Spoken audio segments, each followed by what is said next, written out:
Naririnig ang tahimik na hampas ng ulan sa bubong ng kanilang maliit na bahay. Sa sulok ng kwarto, nakaupo si Emily, isang 7 taong gulang, na batang babaeng may malalaking mata na tila puno ng katanungan. Nakayakap siya sa kanyang lumang manika, ang tanging laruan na hindi pa nababasag o nasisira. Ang kanyang maliit na katawan ay bahagyang nangangatog, hindi dahil sa lamig ng panahon, kundi sa bigat ng naririnig mula sa kabilang kwarto. "Mahirap na nga ang buhay. Wala ka pang maitutulong." Sigaw ng kanyang ina, si Sally, habang hawak ang isang piraso ng papel na may mga listahan ng utang. Ang boses nito ay puno ng pagkabigo at galit. "Ano bang magagawa ko? Hanap ako ng hanap ng trabaho pero walang gustong tumanggap sa akin." Sagot ng kanyang ama, si Nestor, na halatang pagod na rin. Nakasuot siya ng lumang sando at kupas na pantalon, tila bumagsak ang kanyang balikat sa bigat ng responsibilidad na hindi niya maitatama. Tumayo si Emily mula sa kanyang pagkakaupo at dahan-dahang sumilip mula sa pinto ng kanilang maliit na kwarto. Sa liit ng kanilang bahay, madali niyang naririnig ang bawat salita, bawat sigaw, bawat hikbi. Nakita niya ang kanyang ina na umiiyak habang inilalapag ang papel sa lamesa. Si Nestor naman ay nakaupo sa bangkong kahoy, hawak ang ulo na tila iniisip kung paano paaahon mula sa kanilang sitwasyon. "Bakit kasi hindi mo nalang ibenta yung lupang iniwan ng tatay mo? Hindi naman natin magagamit yan." Muling sigaw ni Sally. "Ang lupa na lang ang tanging pamana sa atin, Sally. Kapag nawala yon, ano na lang ang magiging seguridad ng pamilya natin?" Sagot ni Nestor. Halatang pilit na nilalabanan ang galit sa kanyang tinig. Tahimik na bumalik si Emily sa loob ng kwarto at naupo ulit sa kanyang papag. Hindi niya maunawaan kung bakit kailangan pang mag-away ng kanyang mga magulang. Sa murang edad niya, hindi niya palubos na naiintindihan ang bigat ng mga salitang utang, kakulangan, at hirap. Ang alam lang niya, mahal niya ang kanyang nanay at tatay, at masakit makita na nagkakaganito sila. Muling tumama ang malalakas na sigaw sa kanyang pandinig. Ngunit sa pagkakataong ito, narinig niya ang tunog ng nabasag na pinggan. Bigla siyang napaluha, hindi dahil sa takot, kundi dahil sa pakiramdam na tila hindi na maayos ang lahat. Kumuha siya ng isang papel at lapis mula sa kanyang maliit na kahon ng gamit. Sa kabila ng kaguluhan, sinubukan niyang iguhit ang masayang pamilya. Si nanay, si tatay, at siya na magkasama. Isang simpleng larawan na may araw sa itaas, bahay sa gitna, at 3 tao na magkakahawak kamay. Habang ginagawa niya ito, unti-unti siyang humikbi, ang kanyang munting puso ay tila nababasag din. "Kung may pera lang kami, hindi na sila mag-aaway," bulong niya sa kanyang sarili. Sa murang edad, nagsimula na siyang magnasa ng mga bagay na hindi mabibili ng kahit anong pera, ang kapayapaan sa loob ng kanilang tahanan. Sa labas ng kwarto, narinig niya ang pagbagsak ng pinto. Umalis si Nestor sa bahay nang hindi nagsasalita. Naiwan si Sally, umiiyak at nakasandal sa lamesa. Tahimik na bumangon si Emily, hawak ang kanyang iginuhit, at lumapit sa kanyang ina. "Nanay," mahina niyang sabi, habang iniabot ang papel. "Tingnan mo po. Gusto ko po. Masaya tayo ulit." Tumingin si Sally kay Emily, at sa unang pagkakataon sa gabing iyon, natigilan siya. Kinuha niya ang papel mula sa maliit na kamay ng anak, at doon niya nakita ang simpleng pagguhit ng kanilang pamilya. Napaiyak siya ng mas malakas, ngunit ngayon ay may halong pagsisisi. Niyakap niya si Emily ng mahigpit. "Pasensya ka na, anak," bulong ni Sally. "Pasensya ka na kung nadadamay ka sa problema namin." Hindi sumagot si Emily. Sa murang isipan niya, naisip niyang baka sa araw na ito, kaya niyang ayusin ang lahat. Ngunit sa likod ng kanyang inosenteng pag-asa, alam niyang may mga bagay na hindi niya kayang intindihin. Sa malamig na umagang iyon, Nagmamadali si Selly habang inaayos ang huling laman ng kanyang lumang maleta. Ang bawat tiklop ng damit ay tila may bigat ng emosyon, pangarap na umasenso para sa pamilya at pangambang iiwan ang anak na si Emily at ang asawa niyang si Nestor. Mula sa sulok ng maliit nilang sala, nakaupo si Emily sa bangkong kahoy. Tahimik na pinapanood ang ina. "Nanay, bakit kailangan mo pong umalis?" Tanong ni Emily sa isang boses na puno ng inosenteng lungkot. Hawak niya ang isang piraso ng papel na iginuhit niya kagabi. Isang larawan ng kanilang pamilya, magkasama, masaya. Lumuhod si Selly sa harapan ni Emily at hinaplos ang pisngi nito. "Anak, para sa inyo ni tatay mo ito. Kailangan kong magtrabaho sa ibang bansa para makabili tayo ng pagkain, makabayad sa utang, at mabigyan kita ng magandang kinabukasan." Pinilit niyang ngumiti, ngunit dama ni Emily ang lungkot sa likod ng kanyang mga salita. "Pero nanay, hindi po ba pwedeng dito ka na lang magtrabaho? Pwede naman po ako kumain ng konti lang para hindi tayo maubusan ng pera," sagot ni Emily habang humihigpit ang yakap niya sa manika. Napangiti si Selly, ngunit agad ding napalitan ng luha ang kanyang mga mata. "Napakabuti mong bata, Emily. Pero hindi ko kayang makita kang nahihirapan. Sandali lang ito, anak. Kapag nakaipon na si nanay, babalik ako agad."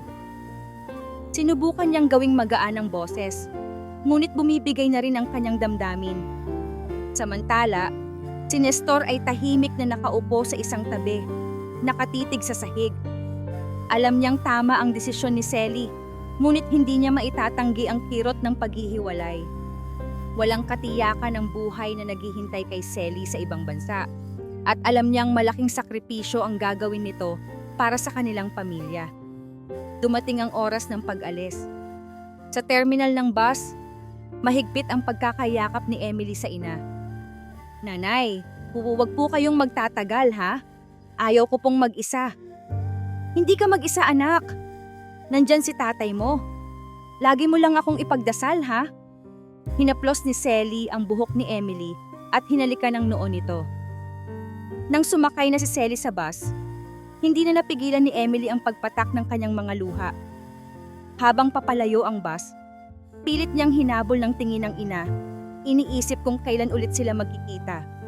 Sa kanyang isip, hindi niya mawari kung bakit kailangang humantong sa ganito ang kanilang buhay.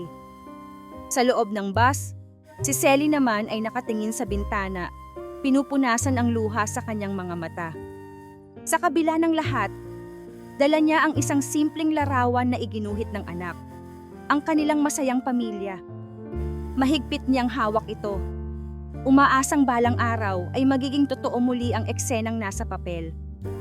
Ang katahimikan ng umaga ay tila bumalot sa mag-ama nang makabalik sila sa kanilang maliit na tahanan. Wala nang tunog ng maleta.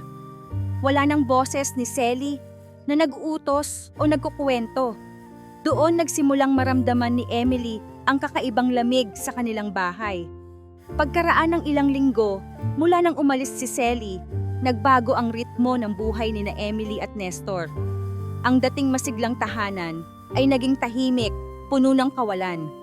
Si Nestor ay pilit na ginagampanan ang papel ng isang ina at ama, ngunit halatang hirap siya sa bagong responsibilidad. Madalas siyang nagigising ng maaga upang maghanda ng simpleng almusal para kay Emily bago ito pumasok sa eskwelahan. "Anak, kumain ka na ng itlog at pandesal. Pasensya ka na, wala pa tayong ulam," sabi ni Nestor habang inilalapag ang pinggan sa lamesa. Tumango si Emily at tahimik na nagsimulang kumain. Ramdam niya ang pagbabago. Wala na ang mainit na yakap ng kanyang ina tuwing umaga.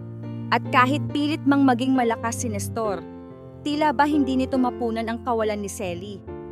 Pagkatapos ng eskwela, si Emily ay agad na umuuwi sa bahay. Nakasanayan na niyang siya na ang nag-aalaga sa sarili habang nasa trabaho si Nestor. Tinutulungan niya ang sarili sa paggawa ng mga takdang aralin, nagwawalis ng bahay, at minsan ay nagluluto ng simpleng merienda gamit ang mga natutunan niya mula sa kanyang ina.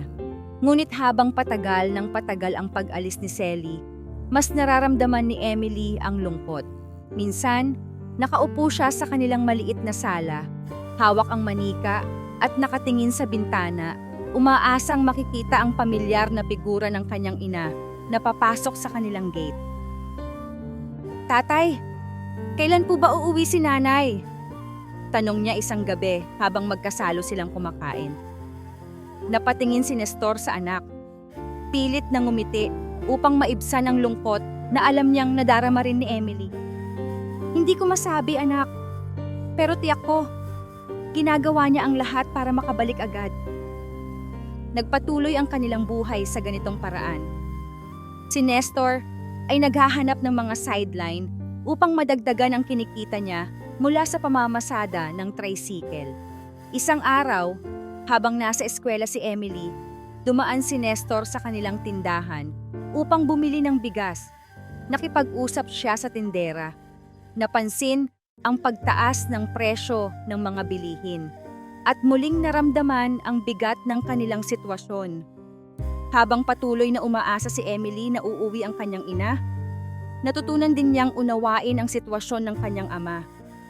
Kahit pagod si Nestor, sinisikap nitong umuwi tuwing gabi na may dala kahit kaunting pasalubong, tulad ng tinapay o candy para kay Emily. Para sa bata, ang simpleng galaw na ito ay nagsisilbing paalala na mahal siya ng kanyang ama. Ngunit hindi maitatanggi ang epekto ng kawalan ni Sally. Ang dating pagmamahal at kasiglahan sa loob ng kanilang tahanan ay tila napalitan ng katahimikan at pangungulila. Dumating ang mga araw na tila bumibigat ang bawat hakbang ni Nestor. At si Emily naman, kahit sa murang edad, ay nagtatangkang maging matibay para sa kanilang dalawa. Sa kabila ng lahat, si Emily ay may lihim na paraan upang mapanatili ang kanilang samahan. Tuwing gabi bago matulog, inilalabas niya ang isang notebook kung saan niya isinusulat ang mga simpleng dasal at liham para sa kanyang ina. "Nanay, miss na kita. Sana po makauwi na kayo. Ako po ang bahala kay tatay habang wala kayo." Hindi alam ni Emily, pero madalas din siyang makita ni Nestor habang nakasubsob sa pagsusulat. At kahit hindi ito ipinapakita ng ama, natutunaw ang kanyang puso sa katatagan ng kanyang anak. Sa mga panahong iyon, si Emily ang naging inspirasyon ni Nestor upang magpatuloy, kahit gaano kahirap ang kanilang sitwasyon. Habang lumilipas ang mga buwan, unti-unting nagbago ang takbo ng buhay ni Nestor. Sa simula, sinisikap niyang alagaan si Emily at siguraduhing maayos ang lahat. Ngunit hindi rin maikakaila ang bigat ng responsibilidad na iniwan ni Sally sa kanya. Unti-unti siyang naging abala sa paghahanap ng pagkakakitaan at naging madalang ang kanilang mga oras na magkasama. Sa umaga, madalas ay naiiwan si Emily sa hapagkainan. Kumakain ng almusal na siya na mismo ang naghanda. Ang dating alaga ng isang ama na inaasikaso ang lahat ay napalitan ng tahimik na pag-aasikaso ni Emily sa sarili. Pag-uwi niya mula sa eskwela, wala si Nestor. Madalas ay nakauwi na ang bata bago pa dumating ang ama. At sa mga gabing iyon, si Emily ay kumakain ng mag-isa sa hapag, naghihintay na umuwi ang kanyang tatay. Isang gabi, hating gabi na, ngunit wala pa rin si Nestor. Nakaupo si Emily sa kanilang maliit na sala, hawak ang kanyang manika at nakatingin sa bintana. Malamig ang hangin at ang kandila sa lamesa ay halos maubos na. Nang marinig niyang bumukas ang pinto, agad siyang tumayo. "Tatay, bakit po kayo late?" tanong niya. Ngunit halatang pagod na pagod si Nestor at hindi sumagot. Iniwan lang nito ang kanyang bag sa mesa at dumiretso sa kwarto. "May pagkain po ako niluto," dagdag ni Emily, umaasang mapansin siya ng ama. Ngunit ang tanging sagot ni Nestor ay isang mahina at malamig na, "Mamaya na anak, pagod lang si tatay." Lumipas ang mga araw at tila nagiging mas malayo si Nestor kay Emily. Sa bawat gabi na nauuwi siyang huli, mas nararamdaman ni Emily ang lumalaking puwang sa kanilang relasyon. Minsan, nadarama niyang hindi na siya napapansin. pilit pa rin siyang nagiging mabait at masunurin. Ngunit sa murang edad, hindi maitatanggi ang lungkot na bumabalot sa kanyang puso. Isang hapon, habang naghuhugas ng plato si Emily, dumating si Nestor nang may bitbit na plastik ng pagkain. Sa unang pagkakataon sa mahabang panahon, ngumiti ito sa anak. "Emily, kumain na tayo. Binilhan kita ng paborito mong pansit," sabi ni Nestor. Bagamat natuwa, hindi maiwasan ni Emily na mapansin na tila nagiging pabigla-bigla ang ganitong mga sandali. Isang araw ay abala si Nestor. Halos hindi siya pansinin. Ngunit sa mga ibang araw, ay bigla itong nagpapakita ng lambing. Habang kumakain sila, tinanong ni Emily, "Tatay, bakit po lagi kayong late umuwi? Di ba po sabi ni nanay, ako po muna ang bahala sa inyo?" Natigilan si Nestor. Nakita niya ang inosenteng mukha ng anak, puno ng pag-aalala at pagmamalasakit. At doon niya napagtanto kung gaano na niya napapabayaan ang kanyang tungkulin bilang ama. Ngunit sa halip na sagutin ang tanong ni Emily, pinili niyang ngumiti at sabihin, "Pasensya ka na anak. Gusto ko lang siguruhin na may pagkain tayo araw-araw. Gagawin ko ang lahat para sa'yo." Sa kabila ng sagot na ito, ramdam ni Emily na may kakaiba. Ang kanilang simpleng tahanan na dati puno ng init ay tila nagiging malamig. Natutunan niyang maging matibay, ngunit sa loob-loob niya, nais niyang bumalik ang panahong magkasama sila ng kanyang mga magulang. Masaya at walang pangamba. Habang abala si Nestor sa kanyang sariling mundo, si Emily naman ay patuloy na nangangarap, nananalangin, at umaasang darating ang araw na muli nilang mabubuo ang kanilang pamilya. Habang patuloy si Nestor sa kanyang mga gawain, unti-unting naging bahagi ng kanyang araw si Linda, ang babaeng nakilala niya sa kanilang lugar. Nagsimula ito bilang simpleng pagkakaibigan. Kapag nagpapahinga si Nestor mula sa pamamasada ng tricycle, madalas niyang makita si Linda sa tindahan, nagtatawanan kasama ang ibang mga tao. Isang araw, tinanong siya nito, "Kumusta ka, Nestor? Mukhang ang bigat ng iniisip mo." Napangiti si Nestor sa unang pagkakataon nang may kaswal na nagtangkang makipag-usap sa kanya. Sa kanilang maikling usapan, nadama niya ang kaunting ginhawa mula sa bigat ng kanyang sitwasyon. Hindi nagtagal, naging madalas na ang kanilang pag-uusap. Minsan, pagkatapos ng trabaho, tinatambayan nila ang maliit na tindahan at nagkakape. Sa mga sandaling iyon, tila nalilimutan ni Nestor ang kanyang mga problema. Ang pangungulila kay Sally, ang bigat ng pagiging ama at ina kay Emily, at ang paulit-ulit na paghahanap ng paraan para mabuhay. Ngunit habang si Nestor ay nakakapagpahinga sa piling ni Linda, hindi nito namamalayan na unti-unti niyang napapabayaan si Emily. Isang gabi, habang pauwi si Nestor, iniabot ni Linda ang isang plastik na may laman na pagkain. "Dalhin mo ito para sa anak mo. Sigurado akong matutuwa siya," sabi nito habang nakangiti. Tinanggap iyon ni Nestor, ngunit sa halip na agad umuwi, naisipan niyang magtagal pa sa tindahan. Nagkukwentuhan sila ni Linda hanggang hating gabi. Pagdating niya sa bahay, nakita niyang nakatulog na si Emily sa mesa. Hawak ang kanyang manika. May malamig na kanin at isang pinggan ng ginisang gulay sa hapag. Napansin niya ang isang piraso ng papel sa tabi nito. Isang sulat mula kay Emily. "Tatay, nagluto po ako ng hapunan. Sana po umuwi kayo agad para sabay tayong kumain." Natigilan si Nestor. Isang bigat ng konsensya ang bumalot sa kanya. Inilapag niya ang dalang pagkain mula kay Linda at tahimik na binuhat si Emily papunta sa kanyang higaan. Hinaplos niya ang buhok nito habang natutulog, ngunit hindi niya mapigilan ang pag-isip sa kanyang sarili. Ano bang ginagawa ko? Sa mga sumunod na araw, mas naging madalas ang pagsama ni Nestor kay Linda. Sa una, pilit niyang binibigyang katwiran ang kanyang sarili. Iniisip na kaibigan lang ang turing niya rito, at na ito'y nagbibigay lang ng kaunting kaluwagan mula sa bigat ng kanyang buhay. Ngunit unti-unti, mas naramdaman niya ang aliw sa piling ni Linda. Isang bagay na matagal na niyang hindi naramdaman mula nang umalis si Selly. Hindi niya napansin na higit na niyang inuuna ang oras kay Linda kaysa sa anak niyang si Emily. Samantala, si Emily ay tahimik lang na pinapanood ang ama. Ramdam niya ang pagbabago. Mas bihira nang makipaglaro o makipagkwentuhan si Nestor sa kanya. Isang araw, habang pauwi siya mula sa eskwelahan, nakita niyang nakatayo si Nestor sa tindahan, kausap si Linda. Napansin niyang masaya itong nakikipagkwentuhan, bagay na matagal nang hindi niya nakikita mula sa kanyang ama tuwing magkasama sila. "Tatay!" Tawag ni Emily mula sa malayo. Napalingon si Nestor, bahagyang nagulat na nakita siya ng anak. Agad siyang tumakbo patungo kay Emily at pilit nang nginitian ito. "Anak, tapos ka na sa eskwela. Halika, uwi na tayo." Habang magkahawak sila ng kamay pauwi, ramdam ni Emily ang malamig na pagkukunwari sa boses ng kanyang ama.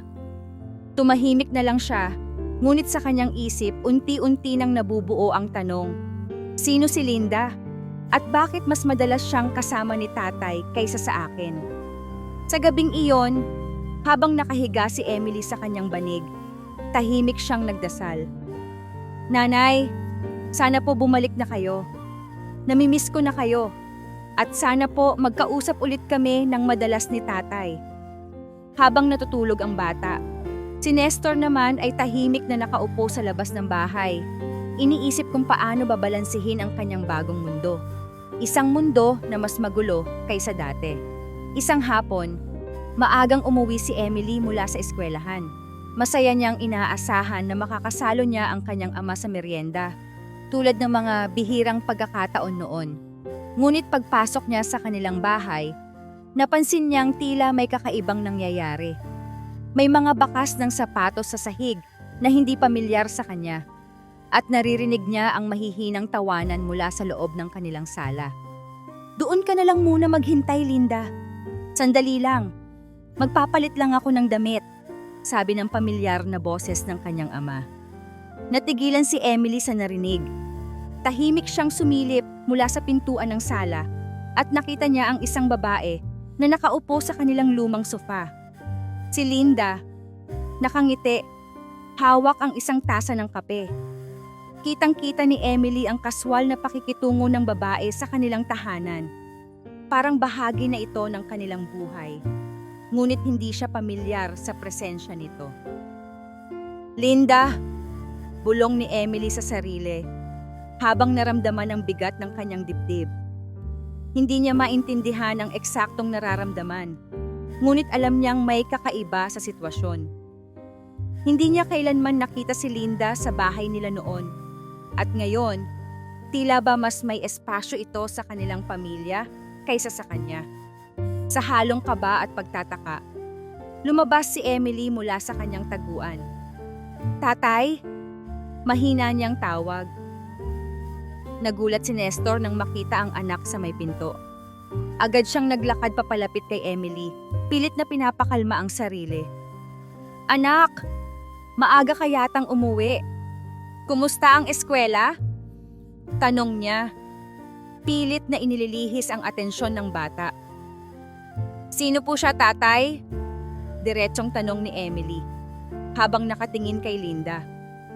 Kahit 7 taong gulang pa lamang, dama ng bata na may isang bagay na hindi maipaliwanag sa kanilang sitwasyon. Si Tita Linda mo.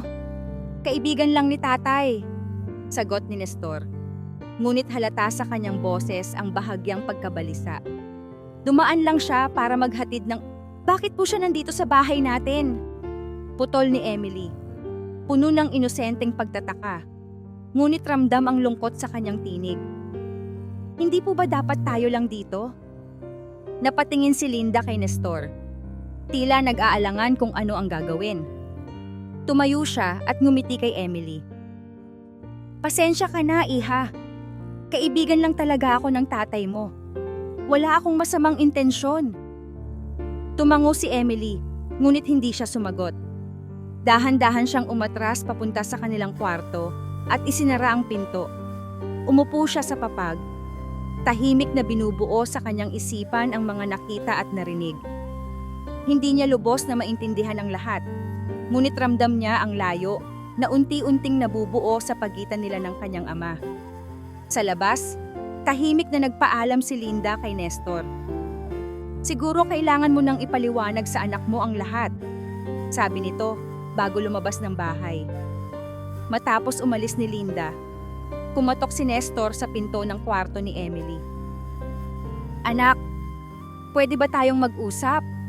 Tanong niya, ngunit walang sagot mula sa loob. Tahimik lang na nakahiga si Emily, yakap ang kanyang manika. Sa gabing iyon, hindi mapakali si Nestor. Alam niyang unti-unti nang nalalaman ng anak ang sitwasyon, ngunit hindi niya alam kung paano ito haharapin. Si Emily naman ay tahimik na nakatingin sa maliit na larawan ng kanilang pamilya, ang iginuhit niyang larawan noong umalis ang kanyang ina. Sa isip ng bata, isang tanong ang paulit-ulit na naglalaro. Bakit tila nawawala na ang kanilang pamilya? Habang bumabalot ang katahimikan sa bahay, pareho nilang naramdaman ang bigat ng distansyang unti-unting nabubuo. Si Nestor, sa kanyang pagsubok na punan ng kawalan, ay lalong nawalan ng oras para sa kanyang anak. At si Emily, sa kabila ng murang edad, ay nagsimulang magtanong kung ano pa ba ang kaya niyang gawin upang muling buuin ang kanilang tahanan. Habang lumipas ang mga buwan, naging mas madalas ang presensya ni Linda sa kanilang bahay. Sa simula, tila nagkaroon ng bagong sigla si Nestor.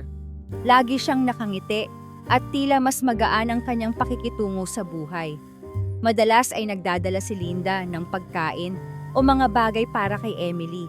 Sinusubukang maging malapit sa bata. "Emily, gusto mo bang maglaro tayo? O kaya magbasa ng libro?" Tanong ni Linda isang hapon habang abala si Nestor sa pamamasada. Bagamat may kaunting alinlangan, sinubukan ni Emily na buksan ang kanyang sarili. "Opo," sagot niya. At sa mga unang linggo, naging magaan ang kanilang samahan. Pinilit ni Linda na maging isang mabuting madrasta. At si Emily naman, bagamat naninibago, ay unti-unting tinanggap ang presensya nito. Ngunit habang lumalalim ang relasyon ni Linda at Nestor, nagbago ang ihip ng hangin. Hindi nagtagal. Nagpasya si Nestor na gawing formal ang relasyon nila ni Linda. Tumira na ito sa kanilang bahay bilang live-in partner. Malaki ang pagbabago sa takbo ng buhay ni Emily. Ang kanilang tahanan, na dating tahimik ngunit puno ng pagmamahal, ay naging lugar ng mga utos at panibagong batas na tila hindi niya maunawaan. Dumating ang araw na nalaman ni Sally ang nangyayari sa kanilang bahay. Tumawag siya mula sa ibang bansa at kinausap si Nestor. "Ano itong narinig ko, Nestor? May ibang babae ka na sa bahay natin?" Ang galit at lungkot sa boses ni Sally ay ramdam kahit sa telepono. "Wala ka namang magagawa, Sally. Matagal ka nang wala rito. Kailangan ko rin ng katuwang," sagot ni Nestor. Pilit na iniwasan ang kanyang konsensya. Sa kabilang linya, walang nagawa si Seili kundi ang tumangis. Hindi siya makauwi dahil sa kontrata niya sa ibang bansa. At alam niyang kahit anong gawin niya, huli na ang lahat. Sa paglipas ng panahon, naging malinaw ang tunay na kulay ni Linda. Sa una, mabait ito kay Emily. Tinutulungan siyang mag-aral, binibigyan ng mga laruan, at pinagluluto ng masarap na pagkain. Ngunit habang nagiging mas malalim ang relasyon ni Linda kay Nestor, unti-unti siyang nagpakita ng masamang ugali. "Emily, bakit hindi mo pa nalilinis ang kusina? Wala kang kwenta. Kaya ka iniwan ng nanay mo," sigaw ni Linda isang araw nang maabutan niyang naglalaro ang bata. Nagulat si Emily sa bigat ng salita nito. Hindi niya alam kung paano sasagot, kaya tahimik na lang siyang tumungo at sinimulang gawin ang inuutos. Mula noon, naging mas mahigpit si Linda kay Emily. Madalas niyang sisihin ang bata sa maliliit na pagkakamali, at hindi rin ito tinutulungan sa mga gawaing bahay. Si Nestor, na abala sa trabaho, ay hindi napapansin ang pagbabago sa ugali ni Linda. Para sa kanya, maayos ang lahat dahil tahimik si Emily at tila hindi umaangal. Isang araw, habang si Nestor ay nasa trabaho, inutusan ni Linda si Emily na maglinis ng bintana. "Bilisan mo yan, Emily! Parang pagong ka!" sabi nito, habang nakaupo at nagkakape. Sa pagod, nadulas si Emily at nabasag ang baso sa mesa. Nagalit si Linda at hinila ang braso ng bata. "Wala kang silbi. Wala kang natutunan kahit may nanay kang nagtatrabaho sa ibang bansa." Luhaang tumakbo si Emily papunta sa kanyang kwarto.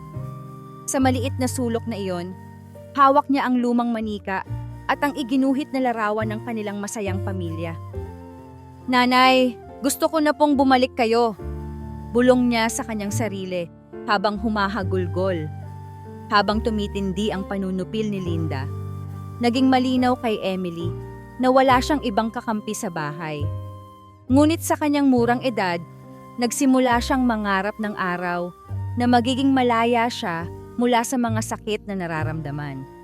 Sa kabila ng lahat, nanatili ang kanyang pag-asa. Isang araw, mabubuo ulit ang kanilang pamilya, kahit tila imposible na itong mangyari. Habang lumilipas ang mga taon, unti-unting nagdadalaga si Emily. Sa edad na 16, halata na ang mga pagbabago sa kanya. Bagamat tahimik at masikap sa pag-aaral, dala ng pang-aabusong naranasan niya mula kay Linda, natutunan niyang itago ang lahat ng kanyang nararamdaman. Sa harap ng ibang tao, palagi siyang may ngiti. Ngunit sa loob ng kanilang tahanan, ang lungkot at takot ang kanyang kalaban. Sa mga panahong iyon, unti-unting gumanda ang takbo ng buhay nila. Naging mas maayos ang trabaho ni Nestor bilang supervisor sa isang pabrika. May mas maayos na pagkain na sa kanilang mesa at ang kanilang bahay na dating maliit at luma ay unti-unting inayos. Bumili si Nestor ng mga bagong gamit sa bahay at para kay Linda, tila isang tagumpay ang lahat. Ngunit para kay Emily, walang nagbago. Sa kabila ng pag-unlad sa kanilang kabuhayan, nanatiling mabigat ang kanyang araw-araw na buhay dahil kay Linda. Ang pang-aabusong emosyonal at pisikal ay patuloy na nagpapabigat sa kanya.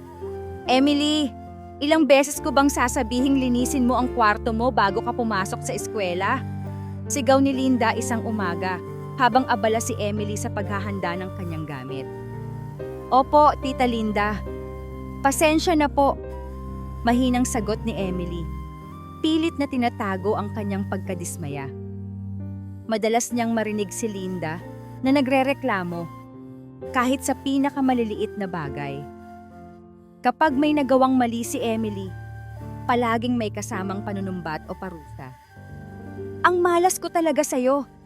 Kung hindi lang kita kailangang alagaan, hindi sana ganito kabigat ang buhay ko." Bulalas ni Linda isang gabi nang mabasag ni Emily ang isang plato habang naghuhugas. Tumahimik si Emily. Tahimik na tinanggap ang galit ng kanyang madrasta. Ngunit sa loob-loob niya, nagsimula na siyang magalit sa kawalan ng hustisya sa kanyang buhay. Samantala, si Nestor, kahit nasa mas maayos na estado na, ay nanatiling bulag sa tunay na ugali ni Linda. Sa tuwing nagtatanong ito kung kumusta si Emily, laging sumasabat si Linda. "Mabuti naman siya. Alam mo naman si Emily, tahimik pero tamad." Sasabihin nito na may bahid ng paninisi. Sa kabila ng lahat, nanatili si Emily sa kanyang sariling mundo ng pag-asa.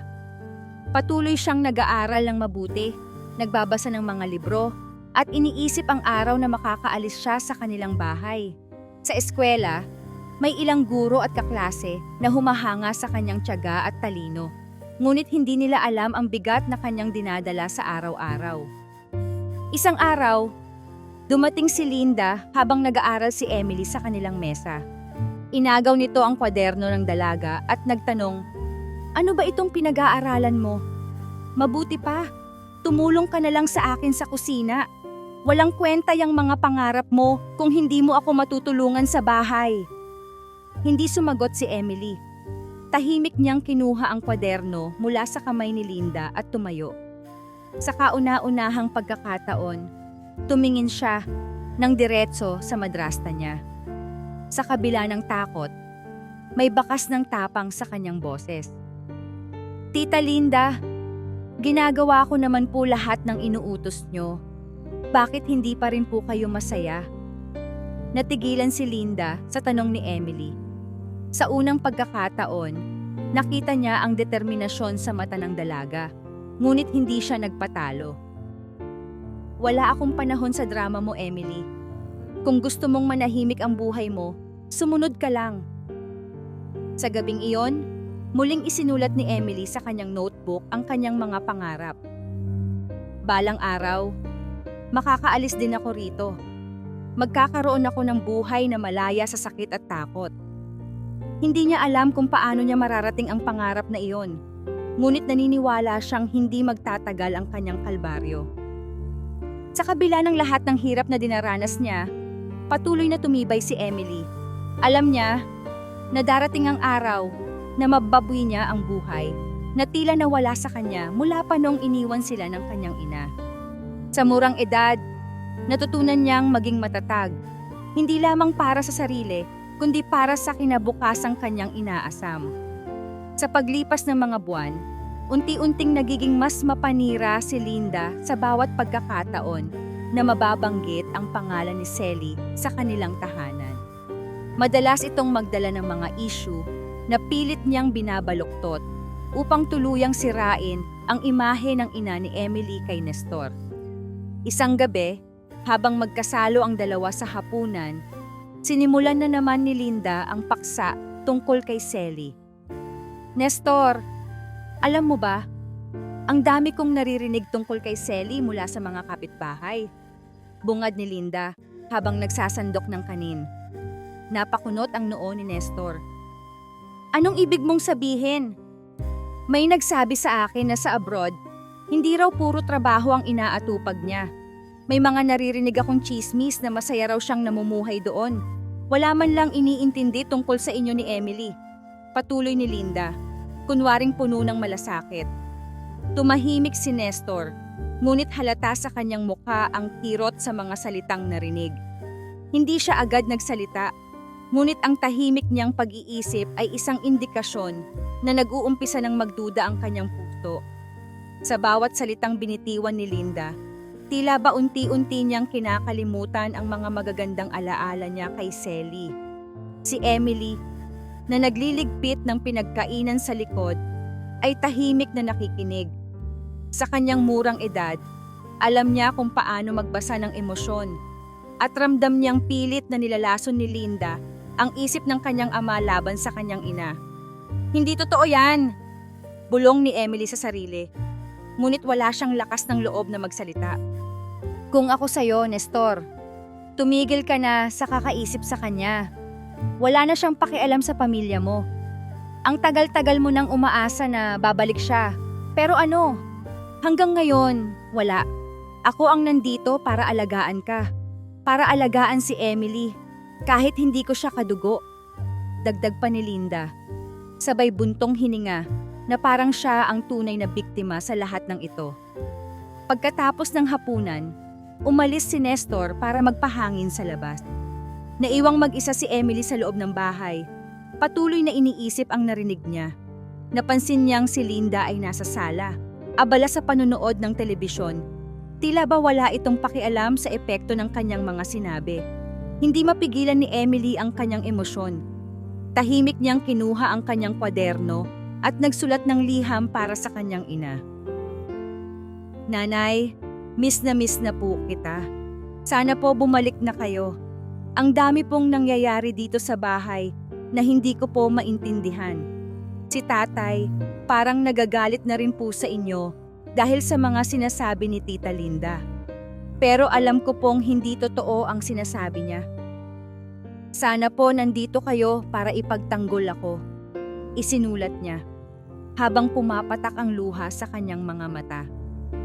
Habang tuloy sa paninira si Linda, At unti-unting nalalaso ng isipan ni Nestor, si Emily naman ay nagiging mas determinado na panatilihin ang pagmamahal sa kanyang ina. Sa kanyang murang isipan, alam niyang kailangang magtibay. Ngunit hindi niya maalis ang tanong sa sarili, hanggang kailan niya kakayanin ang ganitong buhay? Sa isang hapon na tila ang langit ay nakikiisa sa kalungkutan ni Emily, nagpasya siyang lumayo muna sa kanilang bahay. Bitbit ang kanyang kwaderno at manika. Naupo siya sa isang bakanteng lote na paborito niyang puntahan tuwing gusto niyang mapag-isa. Malayo ito sa ingay ng kanilang lugar at madalang ang dumaraan dito, kaya nararamdaman niyang ligtas siya sa kanyang malulungkot na iniisip. Umupo siya sa damuhan. Isinandal ang kanyang likod sa isang punong kahoy at tahimik na pinagmasdan ang abot tanaw. Sa kanyang mga kamay ay hawak niya ang isang sulat para sa kanyang ina na hindi niya kailanman nagawang ipadala. "Nanay!" bulong niya habang binabasa ang isinulat. "Bakit niyo po kami iniwan? Sana po andito kayo. Kasi hindi ko na po kaya." Habang tahimik siyang nakaupo, may napansin siyang papalapit mula sa di kalayuan. Isang matanda na nakasuot ng lumang damit, may hawak na tungkod at tila lumalakad ng mabagal ngunit puno ng tiyaga. Hindi pamilyar ang mukha nito, ngunit may kakaibang aura ang matanda. Parang puno ng karunungan at misteryo. Sa kabila ng kanyang pag-iisa, hindi nakaramdam ng takot si Emily. Sa halip, tila ba may bumalot na kakaibang ginhawa sa paligid. "Batang babae," tawag ng matanda, na nagbigay kay Emily ng isang maliit na ngiti. "Bakit ka nandito mag-isa? Mukhang mabigat ang laman ng iyong puso." Napatingin si Emily sa kanya. Nag-aalangan ngunit bumibigat ang luha sa kanyang mga mata. "Wala po. Gusto ko lang pong mapag-isa," sagot niya ng mahina. Lumapit ang matanda at umupo sa isang bato malapit kay Emily. Tahimik nitong pinagmasdan ang dalaga at tila alam na nito ang dahilan ng lungkot niya kahit walang sinasabi. "Alam mo, Hija," wika ng matanda, "ang mga sugat sa puso ay hindi laging kailangang itago. Minsan, ang mga sugat na yan ang nagdadala sa'yo sa mas magagandang bagay." Hindi sumagot si Emily, ngunit naramdaman niya ang sinseridad sa boses ng matanda. Maya-maya pa'y inilabas nito ang isang bagay mula sa kanyang bulsa. Isang napakagandang singsing na tila gawa sa ginto at kumikinang sa ilalim ng mahinang liwanag ng araw. May kakaibang disenyo ito, na parang ukit ng mga dahon at bulaklak. At sa gitna ay may maliit na pulang hiyas na tila may sariling ningning. "Ito," sabi ng matanda. Iniabot ang singsing kay Emily. "Ay isang espesyal na bagay. Hawakan mo ito at hayaan mong ipaalala sa'yo na kahit gaano kahirap ang sitwasyon, may liwanag na naghihintay sa dulo. Ngunit tandaan mo, anak, ang singsing na ito ay hindi para sa kung sino lang. Dapat mo itong gamitin ng may layunin." Nagulat si Emily. Hindi makapaniwala sa ganda ng bagay na hawak niya. "Bakit po ninyo ito binibigay sa akin? Hindi ko po kayo kilala," tanong niya. Ngumiti ang matanda at tumayo ng dahan-dahan gamit ang kanyang tungkod. "Dahil alam kong ikaw ang higit na nangangailangan nito," sagot nito, bago lumakad palayo. "Babalik po ba kayo?" tanong ni Emily, ngunit hindi na ito lumingon. Sa ilang saglit, naglaho na ang matanda sa likod ng mga puno. Tila ba naging parte na lang ng hangin. Tinitigan ni Emily ang singsing. Iniisip kung ano ang ibig sabihin ng sinabi ng matanda. Isinuot niya ito sa kanyang daliri at agad niyang naramdaman ang kakaibang init na tila bumalot sa kanya. Sa unang pagkakataon, kahit saglit, parang nabawasan ang bigat ng kanyang nararamdaman. Hindi pa niya alam kung ano ang kahulugan ng singsing na iyon. Ngunit naramdaman niyang nagsisimula ang isang bagong kabanata sa kanyang buhay. Isang kabanata na maaaring magdala ng pagbabago sa kanyang kapalaran. Pag-uwi ni Emily sa kanilang bahay, Tahimik niyang tiningnan ang singsing na nasa kanyang daliri. Hindi niya maipaliwanag, ngunit tila may kakaibang lakas itong nagbibigay sa kanya, na parang nagiging mas matatag ang kanyang kalooban. Sa kabila ng mga iniisip, kailangan niyang harapin ang araw-araw na hamon kasama si Linda. Nang sumapit ang gabi, habang nagluluto si Linda sa kusina, narinig niya ang telepono sa sala na tumunog. Agad niyang nilapitan ito, at nang makita ang pangalan ng tumatawag, isang masamang ngiti ang sumilay sa kanyang mga labi. Si Selly ang nasa kabilang linya. Kinuha ni Linda ang telepono at saglit na sinilip ang paligid upang siguraduhing wala si Nestor. Tahimik siyang sumagot.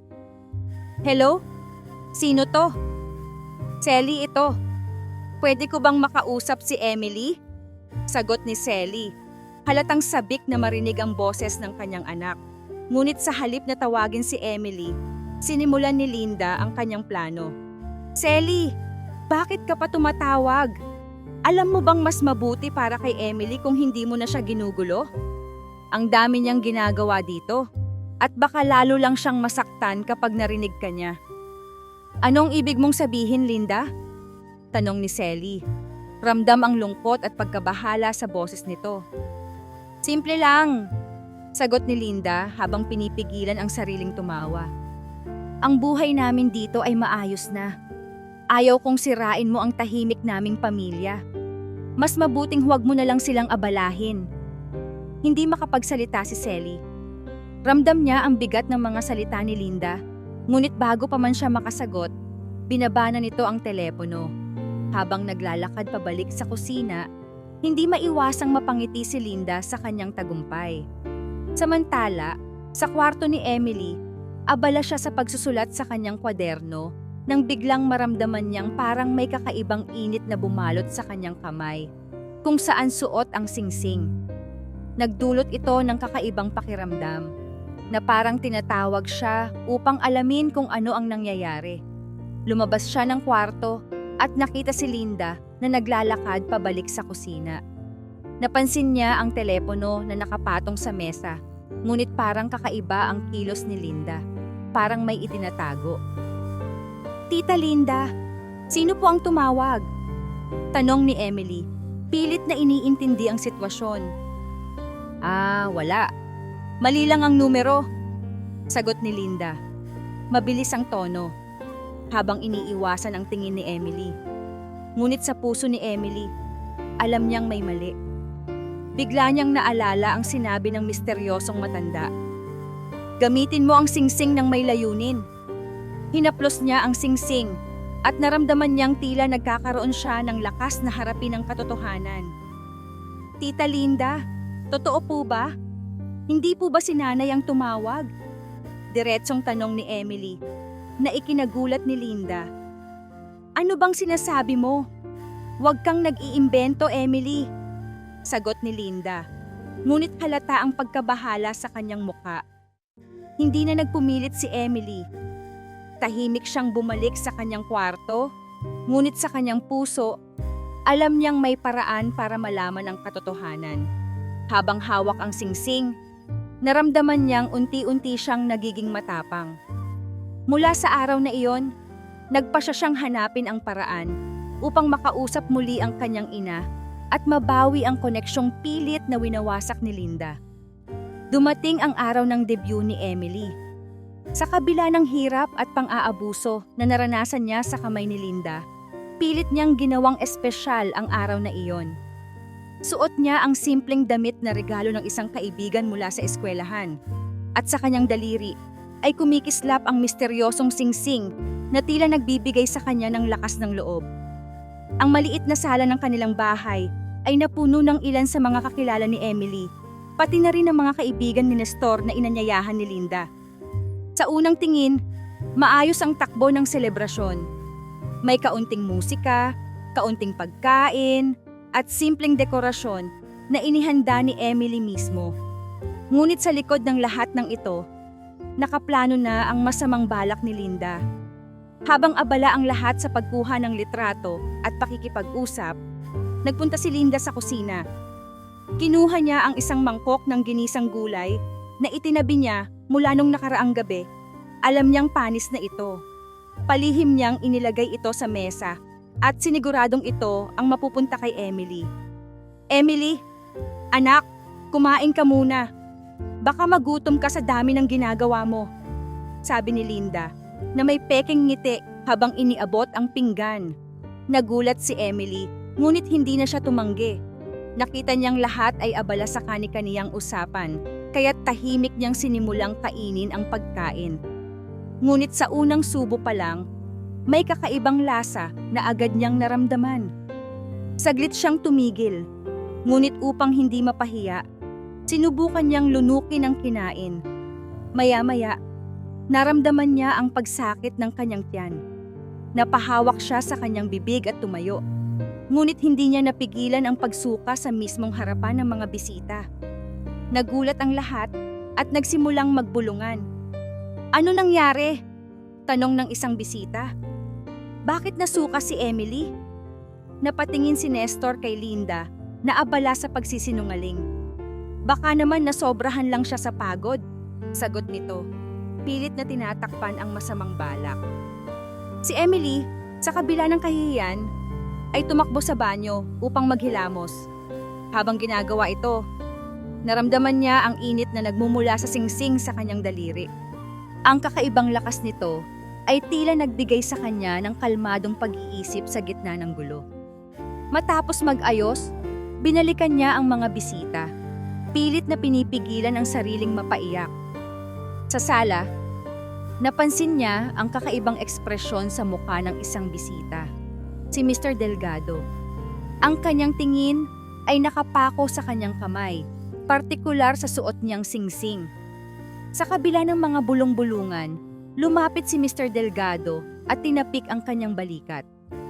Iha, sabi ni Mr. Delgado habang maingat na tinitingnan ang singsing. Pwede ko bang makita ito ng mas malapitan? Bagamat naguguluhan, iniabot ni Emily ang kamay upang ipakita ang singsing. Tiningnan ito ni Mr. Delgado ng mabuti, na parang isang detective na nag-aaral ng isang mahalagang piraso ng kasaysayan. Napakaganda nito, bulong niya, na tila hindi makapaniwala sa kanyang nakikita. May problema po ba? Tanong ni Emily, kinakabahan ngunit curious. Problema? Wala anak, sagot ng collector na may bahid ng excitement. Sa halip, baka hindi mo alam kung gaano kahalaga ang singsing na ito. Bihirang-bihira ang ganitong klase ng alahas. Sa tantiya ko, ito ay mula pa noong ika-18 siglo at posibleng bahagi ng isang koleksyon ng isang maharlikang pamilya. Napalunok si Emily. Ganun po ba? Hindi niya lubos maisip na ang simpleng singsing na iniabot lamang sa kanya ng isang matanda ay maaaring maging napakahalaga. Habang nag-uusap sila, unti-unting naglapitan ng ibang mga bisita. Nagkakaroon ng interes sa usapan. Maging si Nestor ay lumapit, bakas sa muka ang pagtataka. Ngunit ang pinakapansin-pansin sa lahat ay si Linda, na nanatiling nakatayo sa sulok, nakikinig sa bawat salita ng kolektor. Sa kanyang isipan, biglang nag-iba ang kanyang pananaw tungkol sa singsing. Kung totoo nga ang sinasabi ni Mr. Delgado, ang singsing na iyon ay maaaring magdala ng malaking kayamanan sa kanila. Ang halaga nito, patuloy ni Mr. Delgado, ay hindi lang sa ganda nito. Kung maibebenta ito sa tamang auction, maaaring umabot ang halaga nito sa hindi bababa sa 100 milyon. Halos huminto ang oras sa mga narinig ng mga tao. Si Emily, na hanggang ngayon ay tila hindi pa rin makapaniwala, ay tahimik na nakatitig sa singsing na nasa kanyang daliri. Samantalang si Linda, hindi maikubli ang kasakiman sa kanyang mga mata. Sa halip na ipagdiwang ang debut ni Emily, biglang nagkaroon ng ibang plano si Linda sa kanyang isipan. Napakapalad mo, Hija, dagdag ni Mr. Delgado. Kung ako sa'yo, iingatan mo yan ng husto. Hindi lahat ay binibigyan ng ganitong klase ng pagkakataon. Ngunit bago pa makasagot si Emily, sumabat si Linda, pilit na itinatago ang kanyang pagkagahaman sa pamamagitan ng isang pekeng ngiti. Kaya pala. Kaya dapat nating ipakita sa lahat ang ganda ng singsing na yan. Para mas ma-appreciate ng mga bisita, hindi ba? Napatingin si Emily kay Linda. Ramdam ang kakaibang tono nito. Alam niyang may plano na namang hindi maganda ang madrasta niya. Ngunit hindi niya alam kung ano iyon. Sa kabila ng lahat, pinanatili niyang suot ang singsing. Hindi dahil sa halaga nito, kundi dahil pakiramdam niya ay may koneksyon siya sa misteryosong matanda na nagbigay nito sa kanya. Habang nagtatapos ang gabi, maraming tanong ang umiikot sa isip ni Emily. Ano nga ba talaga ang singsing na ito?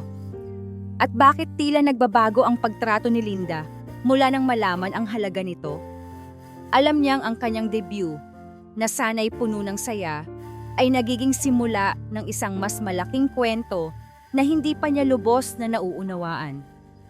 Pagkatapos ng revelasyon ni Mr. Delgado tungkol sa halaga ng singsing, nag-iba ang takbo ng debut ni Emily. Sa halip na maipahiya si Emily gaya ng plano ni Linda, napunta sa kanya ang lahat ng atensyon. Ang singsing, na minsang simpleng palamuti lamang sa kanyang daliri, ay naging sentro ng usapan sa buong gabi. Habang unti-unting umaalis ang mga bisita, tahimik na nakaupo si Emily sa isang sulok. Pilit na iniisip ang sinabi ni Mr. Delgado. Hindi niya lubos maisip na ang singsing na iyon ay maaaring magdala ng malaking pagbabago sa kanyang buhay. Samantala, si Linda ay nagkukulong sa kanilang kwarto, abala sa pagpaplano ng susunod niyang hakbang.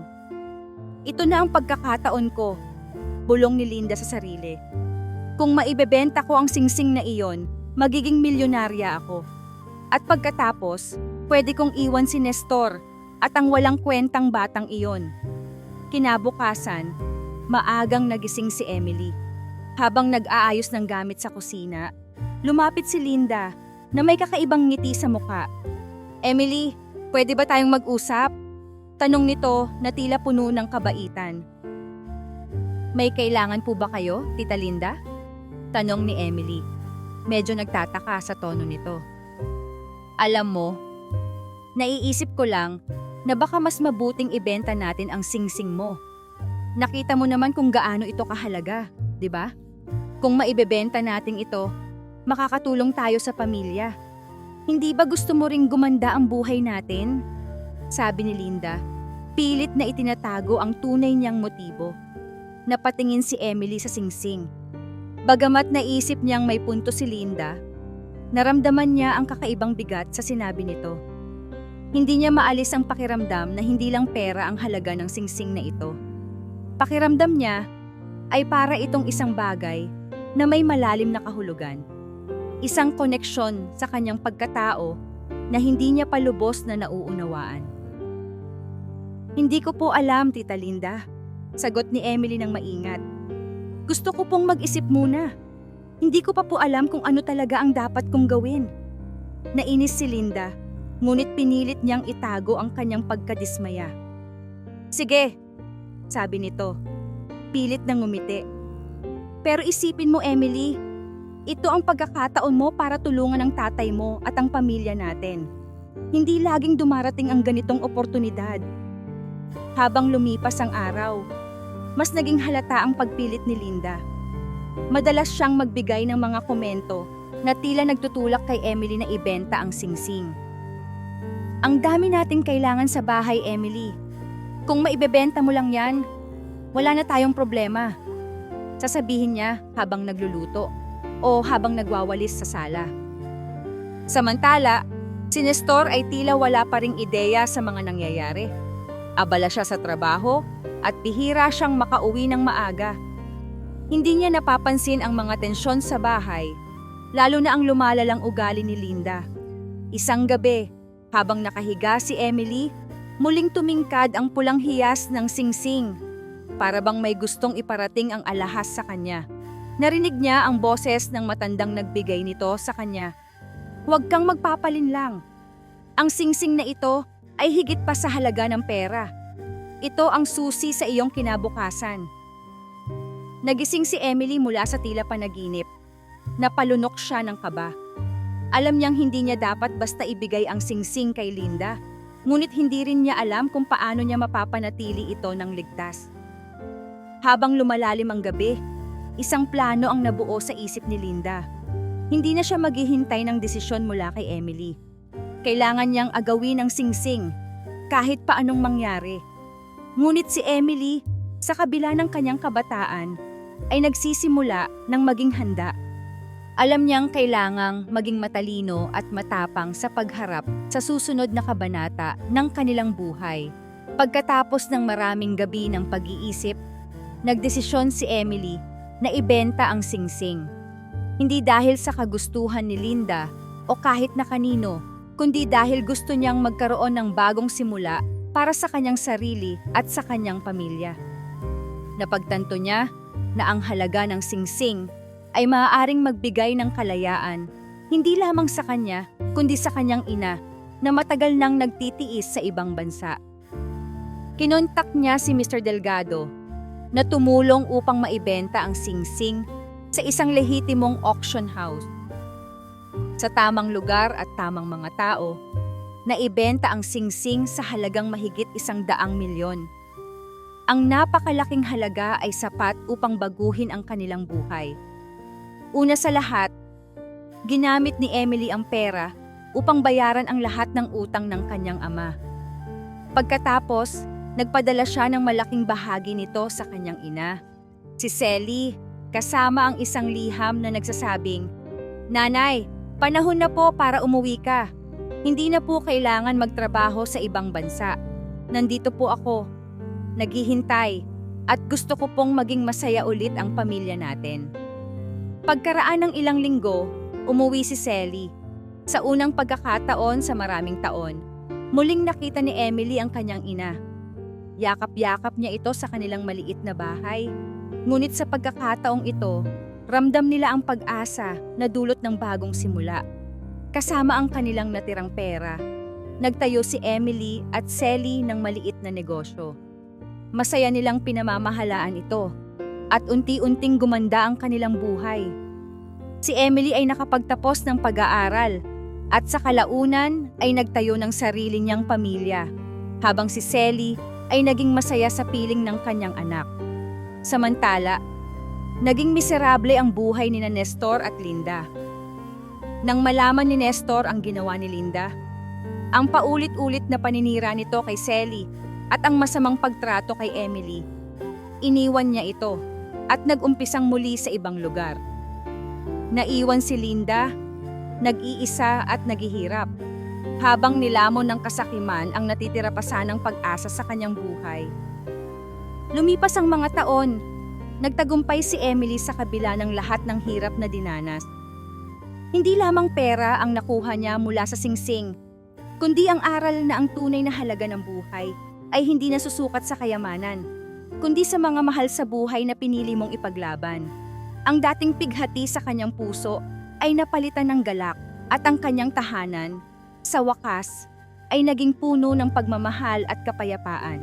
Sa huling pagkakataon, habang nakatingin si Emily sa langit, naalala niya ang misteryosong matanda na nagbigay sa kanya ng singsing. Isang ngiti ang sumilay sa kanyang mga labi. "Maraming salamat," bulong niya. Alam niyang ang pagsisimula ng lahat ay hindi lamang isang himala, kundi isang pagkakataong ginamit niya para sa kabutihan.